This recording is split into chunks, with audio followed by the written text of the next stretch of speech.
pendidikan yang cacat hukum. Yang dalam eksepsi keberatannya, penasihat hukum terdakwa mengungkapkan alasan-alasan sebagai berikut. A. Penyidikan tambahan melampaui batas waktu. B. Saksi atau ahli yang diajukan terdakwa atau penasihat hukumnya tidak dipanggil dan diperiksa seluruhnya. C. Penangkapan terhadap terdakwa melanggar ketentuan KUHP.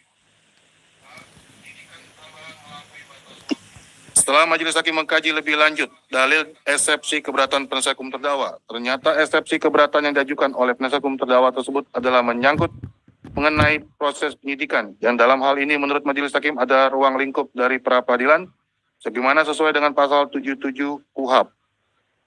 Sehingga dengan demikian majelis hakim berpendapat terhadap eksepsi atau keberatan penasihat hukum terdakwa haruslah dikesampingkan karena merupakan ranah dari pra-peradilan. Menimbang bahwa berdasarkan seluruh uraian pertimbangan tersebut di atas, majelis hakim berpendapat terhadap eksepsi keberatan penasihat hukum terdakwa angka 1 tersebut haruslah ditolak. Adendum 2, dakwaan harus dibatalkan. Menimbang bahwa terhadap eksepsi penasihat hukum terdakwa mengenai dakwaan harus dibatalkan, majelis hakim mempertimbangkannya sebagai berikut. Menimbang bahwa dalam eksepsi keberatan penasihat hukum terdakwa mendalilkan 1. Dakwaan tidak disusun secara cermat. Surat dakwaan berisi asumsi dan tafsir sepihak dari penuntut umum. Dalam surat dakwaannya, penuntut umum lebih banyak menguraikan asumsi dan tafsir sendiri, maksud dan tujuan dari ucapan terdakwa. Surat dakwaan yang disusun berdasarkan asumsi, pendapat, dan tafsir sepihak serta mengandung kekeliruan dan kebohongan merupakan dakwaan tidak cermat dan tidak sesuai dengan pengertian surat dakwaan dalam surat edaran Jaksa Agung nomor 004/J.A/11.1993 tanggal 16 November 1993 tentang penyusunan surat dakwaan. Unsur tindak pidana yang didakwakan tidak selaras dan bahkan saling bertentangan dengan uraian fakta. Dalam dakwaan alternatif pertama, terdakwa dituduh menyebarkan pemberitaan bohong atau patut diduga bohong, namun dalam uraian fakta perbuatan, penuntut umum mengakui apa yang dikatakan terdakwa benar terjadi di masyarakat. Penuntut umum ragu dengan dakwaannya. Dalam dakwaan alternatif ketiga, penuntut umum mendakwakan terdakwa dengan unsur menyebarkan informasi. Namun dalam uraian fakta perbuatannya, penuntut umum tidak mampu menjelaskan dan mengungkapkan fakta yang menunjukkan terdakwa menyebarkan informasi. 2. Dakwaan tidak disusun secara jelas. Keliru dalam mengambil kesimpulan. Selain dipenuhi dengan asumsi tafsir sepihak dan pendapat dalam dakwaannya, terutama dalam dakwaan alternatif pertama, penuntut umum juga keliru dalam mengambil kesimpulan dan terkesan memaksakan dakwaannya. Tidak adanya perbedaan uraian fakta perbuatan antara dakwaan yang satu dengan yang lainnya. Uraian fakta-fakta perbuatan dalam surat dakwaan penuntut umum, terutama untuk dakwaan alternatif pertama primer, subsidiar, lebih subsidiar, dan dakwaan alternatif kedua, kalimat per kalimatnya sama. Uraian fakta perbuatan dalam surat dakwaan yang sama dengan unsur berbeda menimbulkan kebingungan sekaligus merugikan terdakwa karena menyulitkan dalam melakukan pembelaan. Berdasarkan putusan Mahkamah Agung Republik Indonesia nomor 74K/KR/1973 tanggal 10 Desember 1973, setiap surat dakwaan yang merugikan kepentingan terdakwa dianggap batal demi hukum. Selain itu, berdasarkan putusan Mahkamah Agung Republik Indonesia nomor 600K/PIT/1982 tanggal 9 November 1983, sekalipun unsur delik telah dirumuskan secara lengkap, namun jika dalam surat dakwaan tersebut bersifat membingungkan, karena baik susunan maupun perumusan tidak jelas antara dakwaan satu dengan dakwaan yang lainnya, maka surat dakwaan tersebut harus dinyatakan batal demi hukum. 3. Surat dakwaan tidak disusun secara lengkap, tidak menguraikan fakta secara utuh. Dalam dakwaannya, penuntut umum mengungkapkan ceramah terdakwa dilihat dari beberapa saksi pada pertengahan tahun 2023 dan aksi unjuk rasa juga terjadi pada pertengahan tahun 2023. Namun penuntut umum tidak mengungkapkan fakta secara utuh. Ada fakta-fakta yang disembunyikan karena tidak muncul dalam surat dakwaan. Padahal tersebut telah terjadi konsumsi publik secara nasional. Kurang dalam menyebutkan unsur tindak pidana. Dalam dakwaan alternatif 3, penuntut umum mendakwa terdakwa menggunakan pasal 45A ayat 2 junto pasal 28 ayat 2 Undang-Undang ITE. Namun dalam uraian unsurnya tidak ada satupun uraian terkait informasi elektronik maupun transaksi elektronik. Dalam uraian unsurnya tidak ada satupun uraian terkait informasi elektronik maupun transaksi elektronik. Unsur tindak pidana yang diuraikan penuntut umum dalam dakwaannya ialah dengan sengaja dan tanpa hak menyebarkan informasi yang ditujukan untuk menimbulkan rasa kebencian atau permusuhan individu dan atau kelompok masyarakat tertentu berdasarkan atas suku, agama, ras, dan antar golongan atau SARA.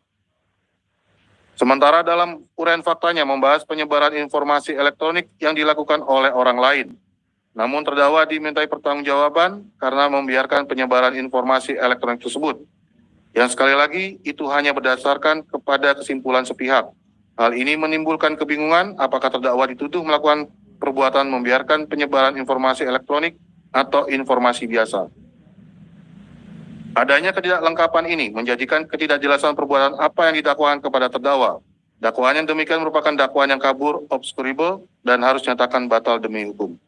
Menimbang bahwa menurut Majelis Hakim mengenai syarat formil dan material tentang sah atau tidaknya surat dakwaan diatur dalam pasal 3 ayat 2 Kitab Undang-Undang Hukum Acara Pidana yang berbunyi penuntut umum membuat surat dakwaan yang diberi tanggal dan ditandatangani serta berisi A. Nama lengkap, tempat lahir, umur, atau tanggal lahir, jenis kelamin, kebangsaan, tempat tinggal, agama, dan pekerjaan terdakwa. B. Uraian cermat, jelas, dan lengkap mengenai tindak pidana yang didakwakan dengan menyebutkan waktu dan tempat tindak pidana itu dilakukan.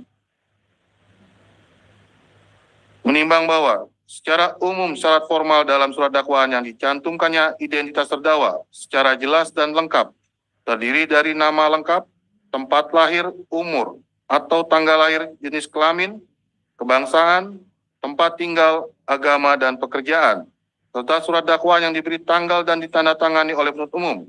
Sedangkan syarat material memberikan syarat harus memuat tentang locus delicti dan tempus delicti, yaitu harus mencantumkan tempat dilakukan tindak pidananya serta mencantumkan waktu atau kapan dilakukan delik pidana tersebut dilakukan. Menimbang bahwa locus delicti maupun tempus delicti harus dicantumkan untuk menentukan hal-hal yang menyangkut antara lain tentang kompetensi absolut maupun relatif pengadilan yang berwenang memeriksa, untuk menentukan perundang-undangan mana yang tepat dikenakan, untuk menentukan pasal mana yang tepat dikenakan kepada terdakwa sesuai tindak pidananya, terutama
dipenuhinya unsur-unsur tindak pidana sebagai contoh seperti unsur dilakukan di muka umum.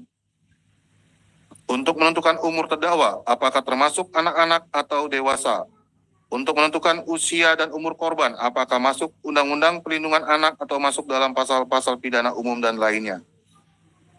Menimbang bahwa surat dakwaan harus juga disusun dan memuat secara lengkap unsur-unsur tindak pidana yang didakwakan, yang semuanya dijabarkan dan diuraikan dengan fakta perbuatan material yang dilakukan oleh terdakwa, dan uraian unsur delik pidana yang dijabarkan atau dijelaskan dengan fakta perbuatan terdakwa harus disusun secara cermat jelas, dan lengkap yang bertujuan untuk menentukan apakah terdakwa termasuk pelaku atau turut serta dan untuk menentukan unsur-unsur delik pidana yang didakwakan dapat dibuktikan atau tidak.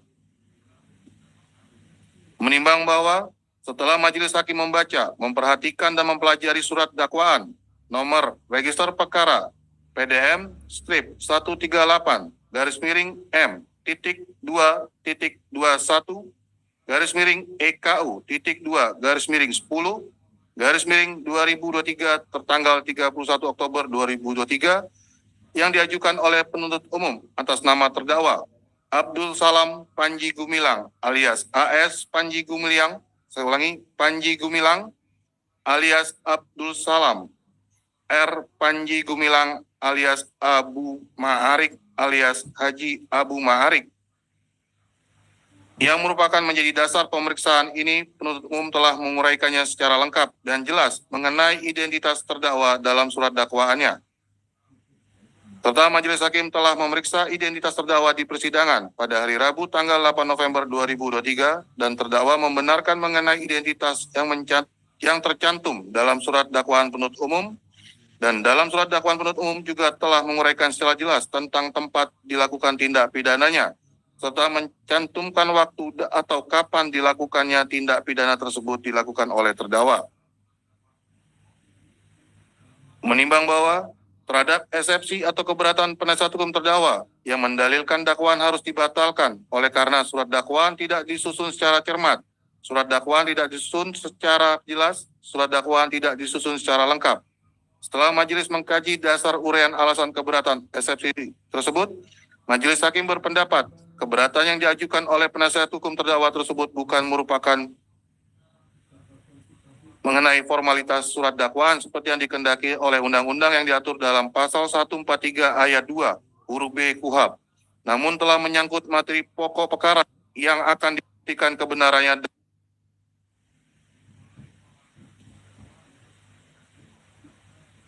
Selanjutnya, proses pemeriksaan perkara di persidangan, sehingga oleh karenanya keberatan tersebut harus dikesampingkan oleh karena pokok perkara sehingga dengan terhadap haruslah dinyatakan tidak dapat diterima. Menimbang bahwa berdasarkan pertimbangan tersebut di atas, maka keberatan penasihat hukum terdakwa ini haruslah dinyatakan tidak dapat diterima. Menimbang boleh karena keberatan penasihat hukum terdakwa tidak dapat diterima, maka pemeriksaan perkara ini harus dilanjutkan. Menimbang bahwa oleh karena putusan ini mengenai keberatan dari penasihat hukum terhadap surat dakwaan penuntut umum, maka perhitungan mengenai biaya perkara ditanggungkan sampai dengan putusan akhir.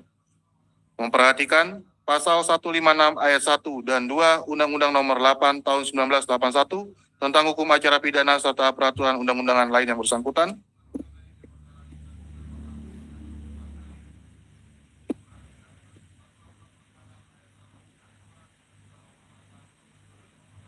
Mengadili, satu, menyatakan keberatan dari penasihat hukum terdakwa Abu Salam Panji Gumilang alias AS Panji Gumilang alias Abdul Salam R Panji Gumilang alias Abu Ma'arik alias Haji Abu Ma'arik tersebut tidak dapat diterima.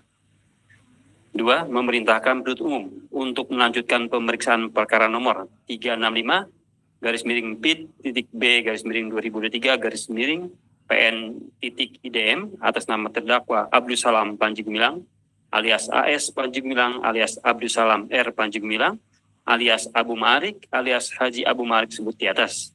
3, menangguhkan biaya perkara sampai dengan putusan akhir. Demikian diputus dalam sidang pemeriksaan Majelis Hakim Pengadilan Negeri Indramayu pada hari Jumat tanggal 30 November 2023 oleh kami Yogi Dwari Sarjana Hukum Majelis Hukum sebagai Hakim Ketua, Ari Agustin Sarjana Hukum, Yanuari Abdul Ghafar Sarjana Hukum masing-masing sebagai anggota, yang diucapkan dalam sidang terbuka untuk umum pada hari Rabu tanggal 6 Desember 2023 oleh Hakim Ketua dengan didampingi oleh para hakim anggota tersebut, dibantu oleh Aib Sucipto Sarjana Hukum dan Karyoso Sarjana Hukum Panitia Pengganti pada Pengadilan Negeri Indramayu, serta dihadiri oleh penuntut umum pada Kejaksaan Negeri Indramayu dan terdakwa dengan didampingi oleh tim penasihat hukum terdakwa. Begitu penuntut umum, tim penasihat hukum dan terdakwa. pada pokoknya bahwa yang disampaikannya adalah materi pokok dan beberapa memang tidak masuk dalam formalitas surat dakwaan. Materi pokok perkara nanti bisa diuji dalam pemeriksaan pokok perkara. Baik penuntut umum membuktikan surat dakwaannya dan tim penasihat hukum tentunya membuktikan dalil-dalil yang mungkin sudah disampaikan dari eksekutif. Begitu ya. Jadi kita persidangan dilanjutkan langsung kepada pembuktian. Tentunya pembuktian diberikan kepada penuntut umum terlebih dahulu. Begitu. Ya. Belum saya tanya juga ya, kemarin sudah berobat ya dalam keadaan sehat ya, terdakwa ya. Masih dalam keadaan sehat sekarang ya. Terdakwa, alhamdulillah sehat ya. Kita lanjutkan dalam pembuktian. Bagaimana kira-kira dihadirkan saksi tentunya dulu.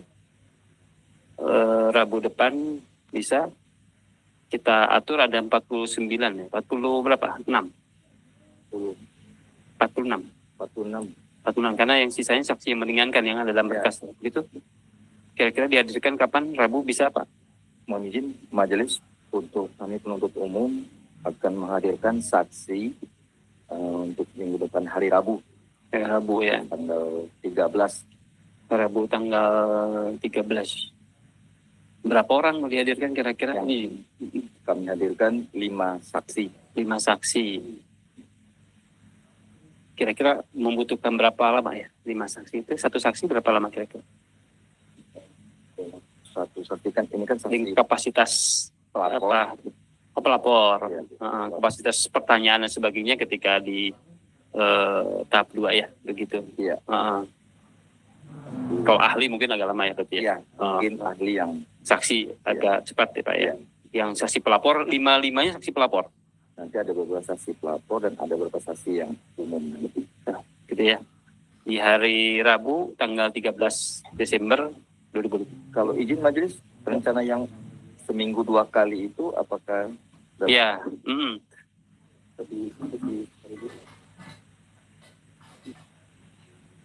Ya, sayanya ada jadwal dinas luar di minggu depan itu padat, mungkin di Senin, Selasa, Kamis, Jumat.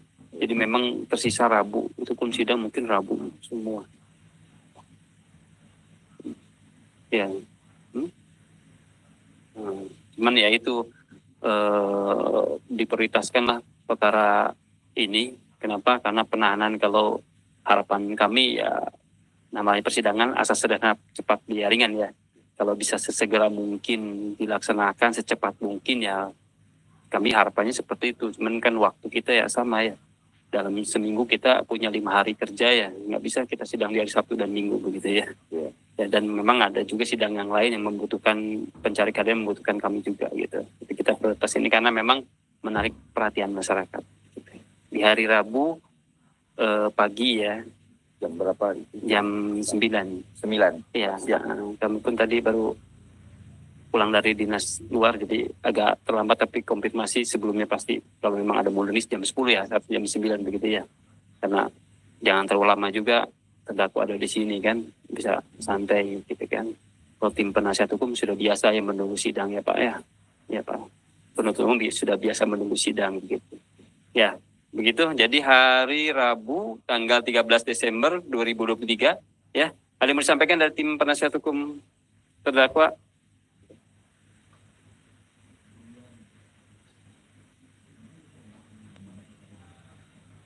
Izin Yang Mulia, untuk selanjutnya kami mohon untuk sidang 1 pekan sekali karena biar beliau ini tidak terlalu capek dan ngedrop. Nah untuk akhir-akhir ini untuk tekanan darahnya sangat menurun. Begitu. Ya. Karena kan ada jadwal karena ada jadwal sebelumnya kan yang sudah ditandatangani. Kami mohon untuk itu kita atur ulang schedule. 1 pekan sekali. 1 pekan sekali. Iya. Nah, tapi kita kan sudah ada schedule ya, Pak ya. Penasihat hukum ya. Jangan sampai juga terlalu berlama-lama juga. Iya. Ya kan tentunya juga terdakwa juga pengen kepastian hukum ya. Ya. Ya, kita juga tidak bisa membatasi ya, tidak bisa membatasi penuntut umum maupun penasihat hukum untuk membuktikan dalil-dalilnya atau surat dakwaannya gitu ya. Gitu. Harapan kami tetap untuk minggu depan seminggu hari Rabu saja. Minggu depan lagi ya kita semoga terdakwa dalam keadaan sehat walafiat begitu ya. Dengan umur yang saya paham umur terdakwa 78 tahun dalam keadaan sehat seperti ini aja. Harapan kita semua ya tentunya ya dengan umur seperti itu bisa dalam keadaan sehat walafiat. Ya, kita juga ada rasa kemanusiaan tapi kita persidangan tetap harus berjalan dengan lancar Pak ya, dengan segala ketentuan hukum acara yang memang berlaku buat kita semua. Begitu. Ada lagi yang mau disampaikan? Ya, cukup itu Cukup ya. Dari terdakwa ada yang disampaikan? Cukup? Cukup ya. Disampaikan juga untuk ada pengajuan penangguhan penahanan untuk sampai saat ini kami belum ada urgensi untuk itu. Berharap bahwa perkara ini cepat selesai saja ya. Cepat selesai bukan berarti harus diburu-buru gitu kan. Cepat selesai karena asasnya memang cepat kan sidang ini. Tapi tidak boleh memotong atau memaksa hak-hak yang memang harus diberikan kepada undang-undang kepada para pihak begitu ya. Jadi kita terschedule sampai di akhir begitu ya. Nah semoga kooperatif semuanya dari penuntut umum maupun tim penasihat hukum. Buat kami majelis hakim persidangan berjalan lancar itulah tujuan dari persidangan ini. Dan kemudian kami memberikan putusan yang adil itu tujuan akhir dari persidangan ini begitu ya. Jadi harap kooperatif ya dari penuntut umum, penasihat hukum dan tentunya dari terdakwa. Cukup begitu. Sidang akan lanjutkan lagi hari Rabu tanggal 13 Desember 2023 ya jam 9 waktu Indonesia Barat ya. Ini sidang selesai dan ditutup.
Stop ya.